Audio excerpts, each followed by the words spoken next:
Fala pessoal, bom dia, boa tarde, boa noite, dependendo da hora que você ver esse vídeo.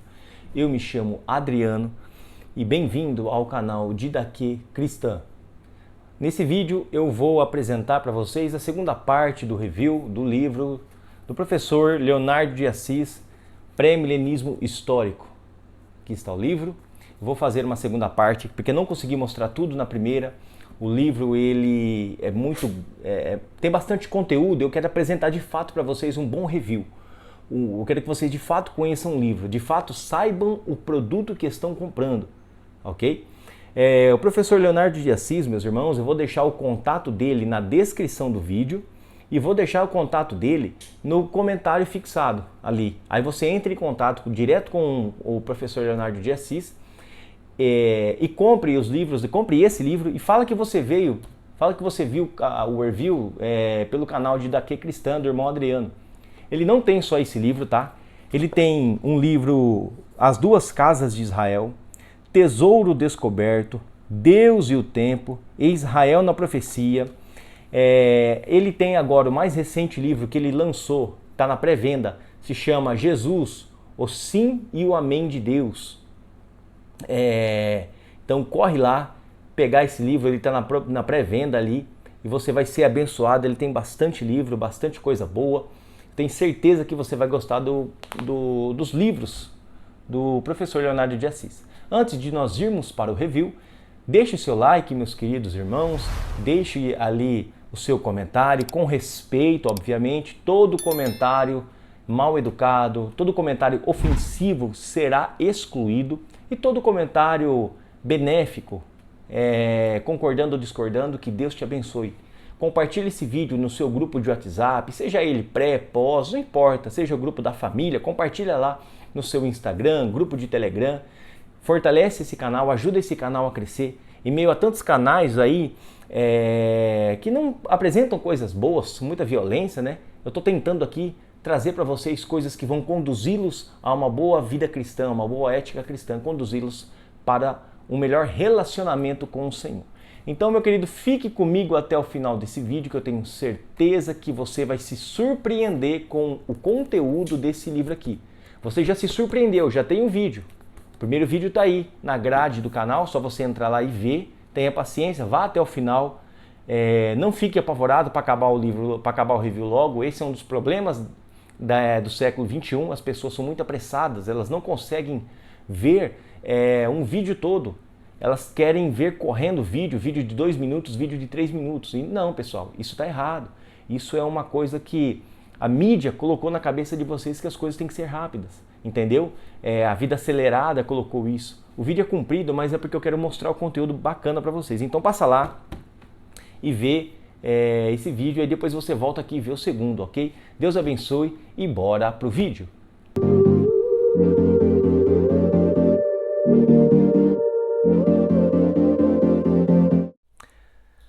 Bem, pessoal, então vamos dar início aqui nesse momento à segunda parte do review do livro Pré-Milenismo Histórico, Fundamentos da Escatologia Primitiva e Pós-Tribulacionista, do mestre Leonardo de Assis. Ok? Vamos lá então, dar continuidade. Não consegui fazer tudo em um vídeo só. Aí, beleza? Aqui no capítulo 4, pessoal, como vocês podem ler, ele vai trabalhar o pré-milenismo, a volta de Cristo antes do milênio. Então vamos passar aqui para ver o que ele vai trabalhar. Então aqui ele vai trabalhar o conceito de milênio, que o milênio é uma palavra derivada da palavra do latim mille, que significa 1000, e anos, que significa ano. Vem da palavra grega hylia, né? Ou kylia, depende da pronúncia, que é de onde vem a nossa palavra quiliasmo, que também indica milênio. Tudo isso está aqui, ó, ok? Aqui ele vai trabalhar sobre a significação do milênio, entendeu? Ele vai trabalhar sobre a significação do milênio. E aqui ele vai trazer alguns pontos, ó, sobre a corrente, ó, alguns pontos importantes dessa corrente. Aqui ele está relatando a corrente do pré-milenismo histórico. É o seguinte, ó, ele vai colocar: Deus tem um só povo formado por judeus e gentios. A igreja cumpre as profecias do AT sobre o remanescente de Israel. a igreja estará na terra durante a grande tribulação. Esse período cumprirá a última semana de Daniel. Ele continua aqui, ó. Continua aqui em cima. A primeira ressurreição, a dos crentes, acontecerá por ocasião da segunda vinda de Cristo. E aqui estão os textos.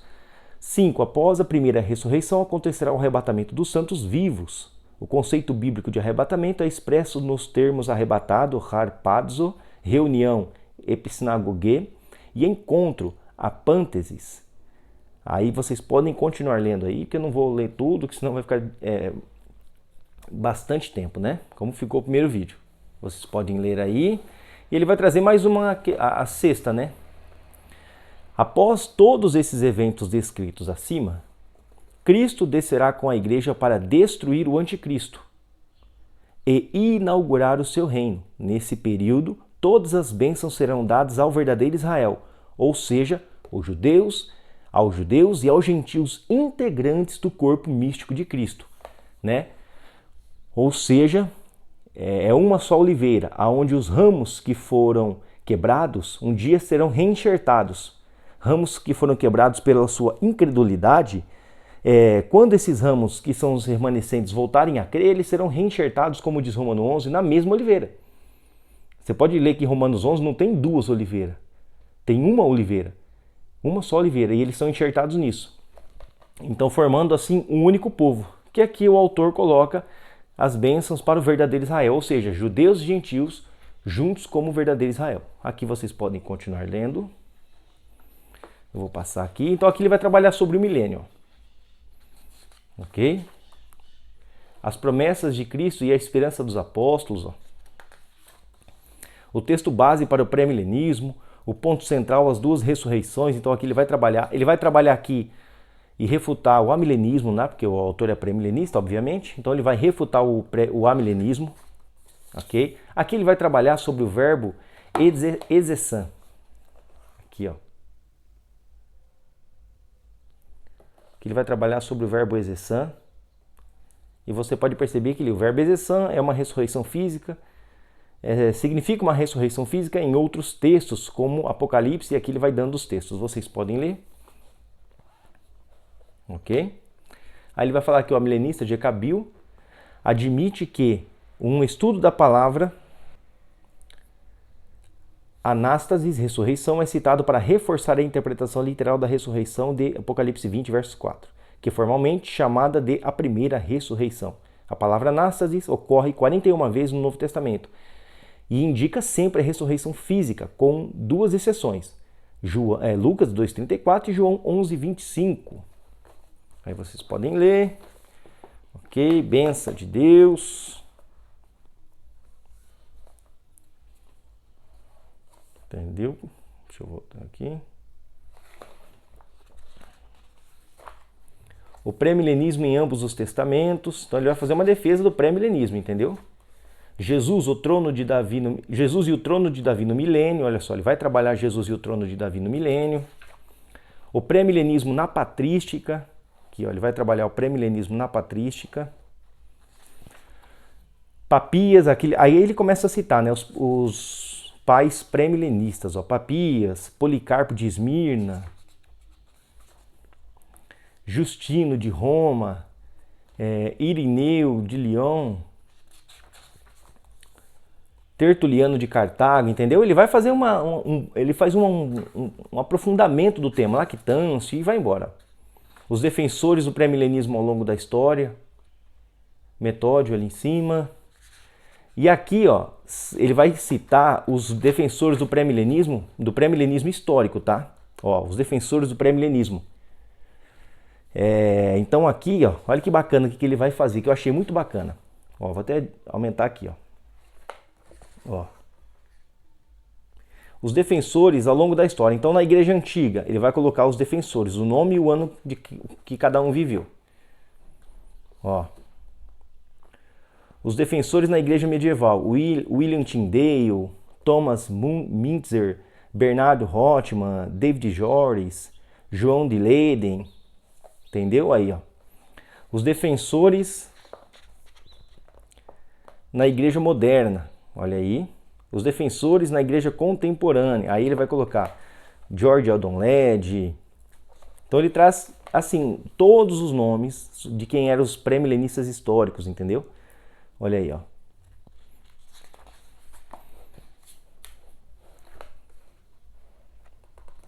Aí, ó. Aqui, ó. Entendeu?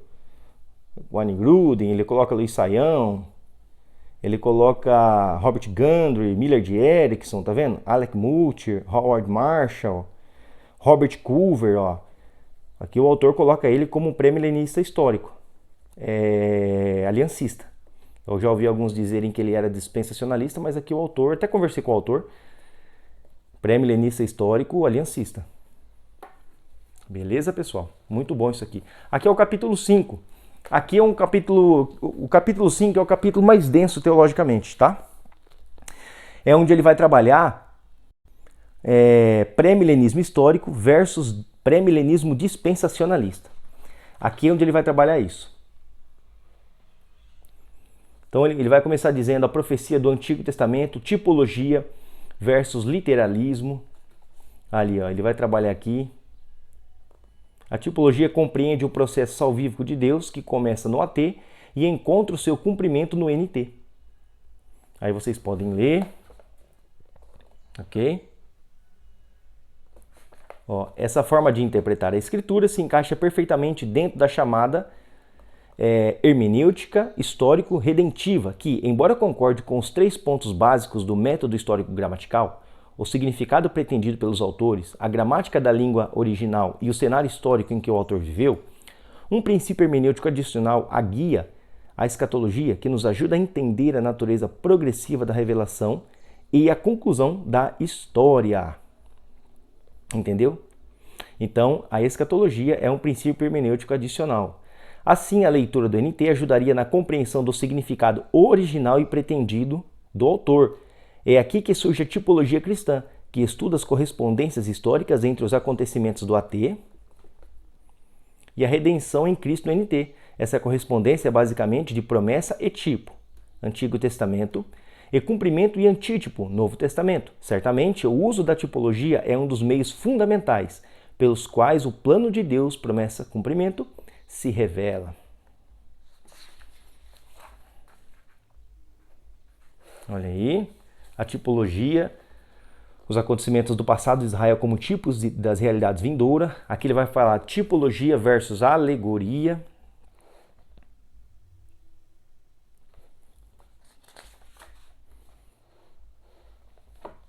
Ó, a tipologia, diferentemente da leitura alegórica, a tipologia é baseada em coisas concretas, em realidades reveladas pelas coisas representadas pelas palavras, não importando sejam palavras de sentido próprio ou figurado.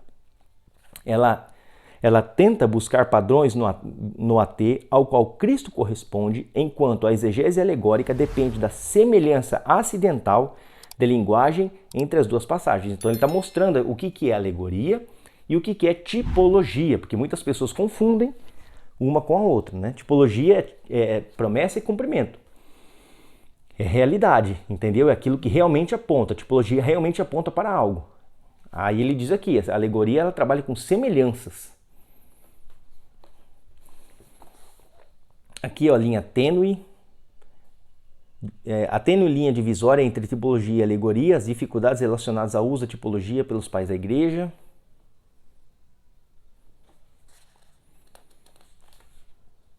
Ó, aqui tem um negócio legal para ler, ó. A tipologia não envolve qualquer depreciação da interpretação literal ou histórica do AT, mas é baseada na exegese histórica deste, a fim de captar a compreensão mais completa ou o sentido mais pleno. Olha só, tipologia. O sensus plenior dos atos redentivos históricos de Deus para toda a raça humana. De certa forma, o sensus plenior está além da situação histórica do hagiógrafo, ou seja, do autor, além da situação histórica do hagiógrafo, não podendo ser obtido somente pelo método de exegese histórico-gramatical, pois a profecia faz parte da história da redenção e, por isso, deve ser controlada pelos estudos das Escrituras em sua totalidade. Ou seja, Além de se utilizar do método histórico-gramatical, esse método não é suficiente para entender o entendimento de cumprimento, tipo e antítipo. Por quê? Porque quando é revelado alguma coisa no Antigo Testamento, Deus não revelou tudo de uma vez. Muitas coisas estavam além do alcance do autor original, seja ele Isaías, Jeremias, Ezequiel. Deus não revelou para ele todas as coisas. Então, o seu sentido pleno, o seu sensus plenior, aonde ele é concretizado? No Novo Testamento em Cristo Jesus. Então, o Novo Testamento dá o sentido pleno ao que o Antigo Testamento disse. Porque o Antigo Testamento, como eu falei, Deus não dá tudo de uma vez. Ele vai dando aquela revelação progressiva, ele dá aquela revelação aos poucos.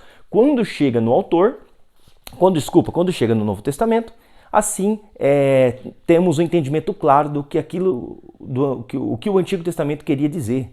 Nós temos um Novo Testamento, seu sentido pleno, entendeu, pessoal? É assim que funciona. Exegese alegórica, um grande empecilho para o avanço do milenarismo. Olha aí, ó. Então esse aqui é o mais denso teologicamente, o capítulo 5, o surgimento do literalismo dispensacionalista. A tipologia dá lugar ao literalismo consistente no uso das profecias do Antigo Testamento. É que os dispensacionalistas alegam, né? Por isso que está entre aspas aqui, que eles alegam que eles são literalistas consistentes. Mas na verdade nós sabemos que não dá para ser literalista consistente. São literalistas até onde a hermenêutica dispensacionalista permite. Aí a partir dali também tem alegorias e tipologias. Toda a linha é assim. Mas eles alegam a si esse título de literalistas consistentes. Olha aí. Ó, o dispensacionalismo usa personagens do AT como tipos da igreja. Parece contraditório. Ó, e ele vai colocar os personagens aqui. Ó. Parece contraditório, pois esse mesmo sistema afirma que a dispensação da igreja não foi prevista no AT. Então como é que usa tipos do Antigo Testamento para falar sobre igreja, se a igreja não foi prevista no Antigo Testamento? Isso é uma contradição. O dispensacionalismo opera sobre o uso reduzido da tipologia messiânica, no qual as aplicações cristológicas dos tipos do Velho Testamento são aceitas, mas as aplicações eclesiológicas da missão e do mandato de Israel são negadas e rejeitadas. Há esse paradoxo por causa da hermenêutica do literalismo, entendeu? Aí pode continuar lendo aí. Olha o que ele vai dizer, ó. Ele vai dizer aqui, ó, o que Poitres critica é que eles julgam o que é ou não aplicável acerca dos tipos ou figuras, de acordo com o seu sistema hermenêutico de dispensações. Nesse caso, o Antigo Testamento seria o prisma pelo qual as profecias avançam, não o evangelho da glória de Deus na cruz de Cristo. Segundo a lógica dessa posição dispensacionalista, a cruz pertence à era da igreja e não à história universal da salvação. A cruz é um parêntese entre a era do antigo reino, no passado de Israel, e a era do reino futuro, no milênio, caracteristicamente judaico. Ou seja, quando chega a cruz, ela pertence a essa era da graça, a essa era da dispensação. Quando não, quando a cruz pertence a toda a história da salvação. Antigo Testamento, Novo Testamento e milênio, pronto, não pertence só uma parte. A conclusão, alianças, aqui ele vai começar a trabalhar as alianças, ó. Ele trabalha com o aliancismo, vai falar o que é aliancismo, alianças e dispensações. Qual é a estrutura correta do relacionamento entre Deus e o seu povo? Aí ele vai começar a falar aliancismo, aí ele vai trabalhar o aliancismo progressivo. Tá vendo? Ele vai aqui. Se você quer saber o que é aliancismo progressivo, ele vai te dar já um entendimento aqui, entendeu? Não é tão extenso, mas ele já te dá um norte. A teologia da nova aliança, o neoaliancismo, ele vai falar também. Olha aí. A conclusão aqui embaixo. Aí ele vai começar, depois do aliancismo, a trabalhar o dispensacionalismo. O que é o dispensacionalismo? O que é o dispensacionalismo clássico? Olha aí, o dispensacionalismo revisado. As alianças no dispensacionalismo tradicional clássico e revisado. E aqui ele vai trabalhar o dispensacionalismo progressivo. Entendeu? Olha aí, porque sim, pessoal, o dispensacionalismo é um sistema que também passa por revisões. E ele continuará sendo revisado. Tem um livro da editora Carisma que diz isso. Vou ver se eu pego o nome dele aqui. É aquele livro Dispensacionalismo e a História da Redenção, que lançou pela editora Carisma. Eu tenho e já li esse livro e ele vai falar que o dispensacionalismo passou por revisões e continuará passando, porque o sistema é assim. Os sistemas vêm, aparecem e futuramente eles são revisados. E não foi diferente com o dispensacionalismo. Alguns colocam até o dispensacionalismo integrativo, entendeu? Então seria 4 tipos de dispensacionalismo. Se eu não me engano, esse dispensacionalismo integrativo, ele seria daquele autor, o nome dele é... Vou lembrar o nome dele aqui.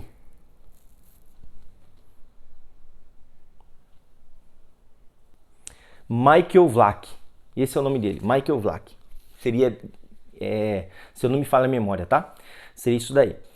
Então aqui ele vai falar do dispensacionalismo progressivo, quando foi que surgiu, e etc, tá vendo? A dispensação, ó, aqui do progressivo, ó, o adjetivo progressivo, olha aqui, ó. Muita gente não vai saber isso aqui, então eu vou ler isso aqui.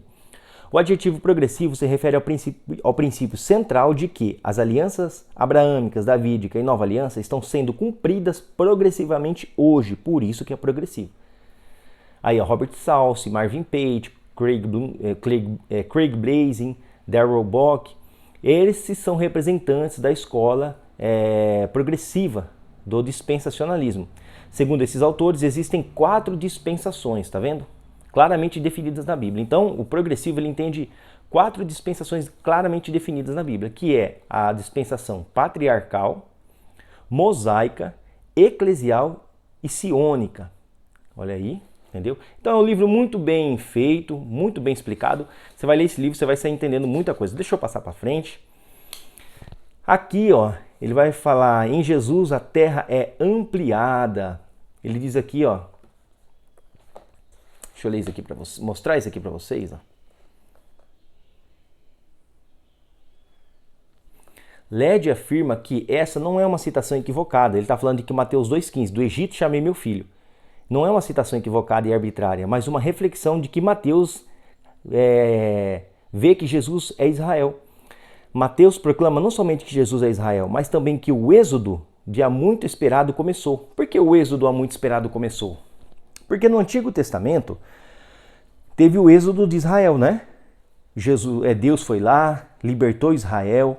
Deus no Egito livrou Israel da morte, passando sangue lá no umbral da porta. Deus deu o cordeiro para Israel poder comer. Deus fez uma aliança com aquele Israel no Sinai. Deus guiou aquele povo por meio do deserto à terra prometida. Então, quando ele diz aqui, ó, que Jesus é Israel, Jesus é o verdadeiro Israel, ele vai mostrar isso mais à frente, ele vai dizer que o êxodo há muito esperado começou. Teve início especificamente na partida do êxodo de Jesus Cristo. Então, quando diz do Egito chamei meu filho, também ali está apontando para o início, meus irmãos, do verdadeiro êxodo, do êxodo final. Qual que é o êxodo final? Assim como houve essas questões que eu falei no Antigo Testamento, Cristo também, assim como Israel foi resgatado da morte, Jesus, por meio da sua obra na cruz, nos resgatou da morte. Então isso que significa? Jesus, por meio da sua morte, ressurreição e ascensão, nos resgatou da morte. Jesus, ele foi o cordeiro morto, assim como foi o cordeiro morto no Egito. Pelo sangue de Jesus, nós somos libertos da morte, assim como foi Israel lá no Egito. Em Cristo, nós vivemos a nova aliança de Jeremias, assim como teve uma aliança lá no Sinai. Você está entendendo como tem paralelos? Como um apontava para o outro? Assim como Israel estava sendo guiada, aquele povo estava sendo guiado para a Nova Canaã, para a terra da promessa, melhor dizendo, para Canaã, melhor dizendo, né? Não Nova Canaã, para Canaã. Cristo hoje, por meio da sua morte, ressurreição e ascensão, iniciou todo esse processo de novo êxodo, nos tirando do poder do pecado, nos tirando do mundo pecaminoso e nos fazendo caminhar para a Nova Jerusalém. a Canaã verdadeira, onde todo o povo de Deus habitará, que fala lá em Apocalipse capítulo 20, no novo céu e na nova terra. Então Cristo ele deu início a esse Egito. Qual que é o Egito? É um mundo de pecado, entendeu? Onde todo crente sai, participa da aliança e caminha para a Nova Jerusalém. Uma coisa bem rápida aí para vocês. Pré-milenismo histórico, a promessa da terra. Olha aqui. Ó. Isso aqui é interessante, ó. Ó.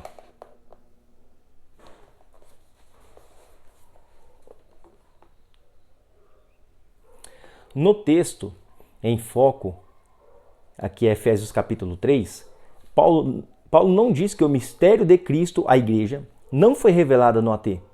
O que ele diz é, o qual, noutros séculos, não foi manifestado aos filhos dos homens, como agora tem sido revelado pelo Espírito aos seus santos apóstolos e profetas, Efésios 3:5. G.K. Bill, afirma que a palavra como, ros, em Efésios 3:5, o mistério de Cristo como se revelou agora, é comparativa, transmite a ideia de revelação parcial e não plena do ministério do AT. Portanto, não se trata de uma revelação completamente nova. Ela tem ligações sistemáticas com o Antigo Testamento e se torna mais clara no desenvolvimento neotestamentário. Ou seja, não é que quando se revelou no Novo Testamento era tudo novo. Não. Para G.K. Bill, isso é comparativo.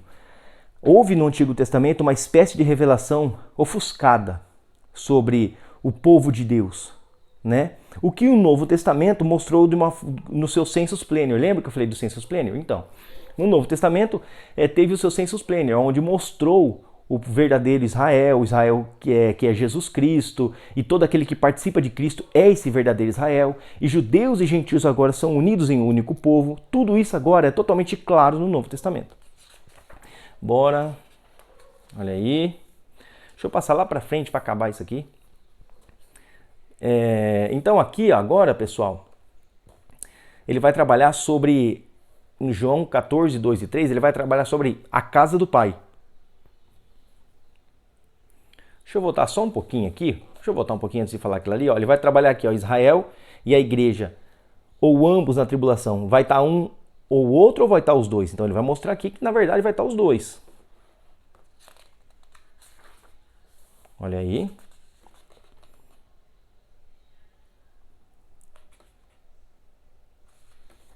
Olha aí, tá vendo?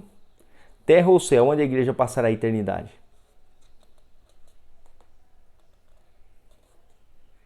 Ó, ele vai terminar dizendo aqui, ó. O ensinamento de Paulo se encaixa perfeitamente com as palavras de Jesus, que, em seu sermão escatológico, diz que sua vinda será após a tribulação daqueles dias. Além disso, Paulo diz que não haverá nenhum arrebatamento sem que os mortos em Cristo ressuscitem primeiro, ou seja, a ressurreição dos justos, antecederá o arrebatamento. E assim, dentre os ressuscitados estarão muitos cristãos que foram martirizados durante a grande tribulação, pois não adorarão a besta nem a sua imagem. Tanto a ressurreição dos justos quanto o arrebatamento ocorrerão no último dia, antes da instauração do reino milenar, não antes da grande tribulação. Sim, a igreja permanecerá aqui na terra durante a tribulação. Então vamos lá, passando. Aqui ele vai trabalhar sobre a casa do Pai. Aí, ó, um bom estudo sobre a casa do Pai. Entendeu? Por isso que eu falei, ele é muito extenso esse livro aqui. O capítulo 6, ele vai falar da interpretação futurista moderada. E aí ele vai falar sobre o futurismo e o futurismo extremo. Se não me engano aqui o futurismo extremo é a hermenêutica dispensacionalista. Aí ele vai falar do preterismo, futurismo moderado, e o historicismo, também o idealismo. Então ele fala, ele vai falar do futurismo extremo, preterismo, futurismo moderado, historicismo e idealismo, que são cada uma. Aí ele vai dizer aqui, que geralmente o pré-milenismo histórico é acompanhado pelo futurismo moderado, corrente que vê acontecimentos do livro de Apocalipse dentro da dispensação da igreja, ou seja, a igreja está presente e atuante até o capítulo 19, Enquanto os capítulos avançam, a história é repetida e elaborada com mais detalhes.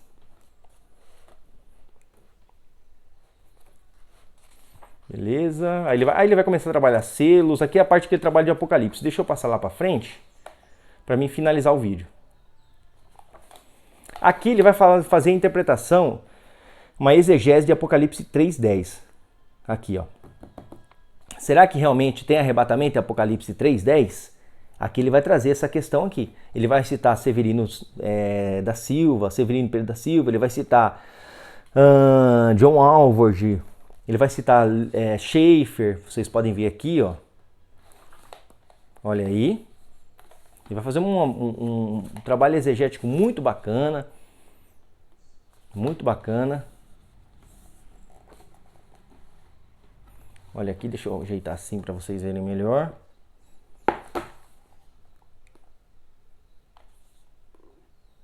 Olha aí. Aí ele diz aqui, ó, a igreja, ó. A igreja será graciosamente guardada durante toda e qualquer tribulação, tentação na terra. Por isso, nessas estações, ora, o tempo é abreviado para que os escolhidos não sejam seduzidos. Entendeu? Então ele vai falar que a igreja está na tribulação e que ela será preservada. Que ele vai citar MacArthur, então ele vai refutar esse pessoal aí.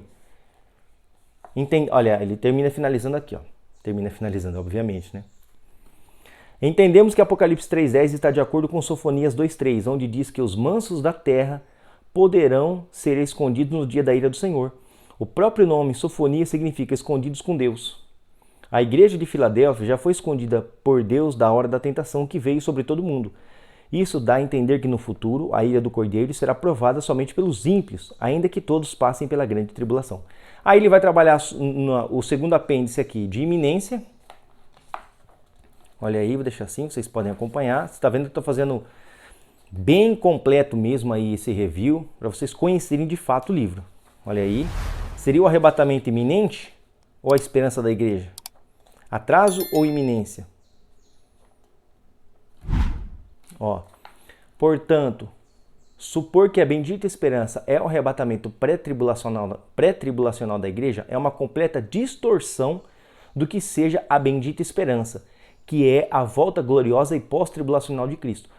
Ou seja, a bendita esperança não é um arrebatamento pré-tribulacional, mas sim a volta de Cristo após a sua grande tribulação. Atraso ou iminência, vigilância e iminência, tá vendo? É muito completo o livro, meus irmãos. Merece um like esse vídeo aqui, porque ele, olha, está sendo bem completo. E aqui finalizo para vocês. Aqui, ó. Certamente o tempo da volta de Cristo está determinado por Deus desde os tempos eternos, como Paulo declara, até a aparição de nosso Senhor Jesus Cristo, Epifaneia, a qual, a seu tempo, Kairos, mostrará o bem-aventurado e único poderoso Senhor. Cristo ficará sentado no trono até o tempo da restauração de todas as coisas. Até então, ele estará oculto e acolhido no céu. Depois, porém, ele será enviado outra vez, dado uma palavra de ordem, a fim de conduzir tudo ao alvo. A qualquer momento? Não, no tempo determinado por Deus. Maranata. E finaliza o livro, depois é bibliografia. Beleza, pessoal? Esse aqui é o vídeo, ficou grande o vídeo. Eu fiz 2 reviews muito longos aí para mostrar de fato para vocês o conteúdo do livro. Então vocês viram aí que o livro é bom, o livro é extenso, o livro tem bastante conteúdo. O livro ele é referenciado, como eu mostrei para vocês aqui no começo, ó. Os acadêmicos aqui colocaram o nome dele no livro porque viram que o conteúdo é bom. Porque você pôr o seu nome em determinadas coisas, você colocar seu nome em risco. Porque se aquela coisa não for de fato aceita, não for de fato boa, melhor dizendo, o seu nome vai estar em jogo. Mas aqui, Robert Van Wooster, Walter Kaiser Jr., Craig Blomberg, colocaram o nome deles referenciando o livro dele porque viram que realmente o conteúdo é bom. Isso tem um peso muito grande. Então, pessoal, é isso daí. Espero que vocês tenham gostado desse review. Obrigado para você que ficou até aqui. Que Deus te abençoe. Que você possa ser abençoado com esse review e que compre esse livro. Eu vou deixar Como eu falei ali no começo, eu vou deixar os contatos do pastor Leonardo de Assis na descrição, e no primeiro comentário fixado ali vai estar os contatos do pastor Leonardo de Assis. Ele tem mais livros, entendeu? E você pode comprar com eles ali, você pode entrar em contato direto com ele. Então, obrigado para você que ficou até aqui. Deus te abençoe. Compartilhe esse vídeo, deixe seu like, deixe seu comentário. Fique com Deus e até o próximo vídeo. Abraço e tchau!